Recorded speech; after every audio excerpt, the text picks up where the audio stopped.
Amakosi will be without as many as 10 players when they host Siwalele FC in their Betway Premiership encounter at FNB Stadium on Wednesday evening. The Glamour Boys returned to South Africa on Sunday following a hard-fought 0-0 draw against Simba AS in their CAF Confederation Cup second preliminary round, first leg in Lubumbashi, with the decisive return leg scheduled for Saturday, 26 October at Dobsonville Stadium.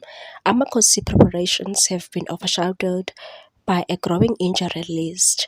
Amakosi confirmed on Monday morning that George Mutlu, Thabiso Monyane, Ethan Crislet, Paseko Mago, Bontle Molefe, Given Simango, Russian Dudley, Lebohang Mabu, Itosha Igodaro, and Ganyiso Shinga have all been ruled out of the midweek leg fixture. In a statement, the club announced in a brief statement and said, injury update, Matlo Monyane, Chislet, Makomolefe, Simango, Dudley, Mabu, Igodaro, Shinga.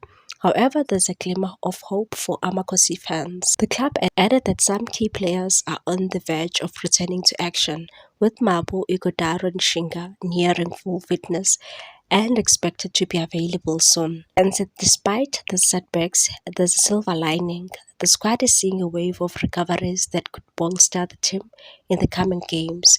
Lebohang Mabu, Itosia Igodaro, and Ganyiso Shinga are edging closer to full match fitness, offering the coaching staff a welcome selection dilemma. With a crucial CAF second leg tie looming and demanding domestic fixture schedule ahead, Chiefs' depth and resilience will be tested once again. Interim coaches Cedric Case and Khalid Ben Yusuf will now be tasked with finding the right balance between managing fatigue and maintaining momentum as the club seeks to progress both at home and on the continent. Please like, comment, share, and subscribe for more sports news.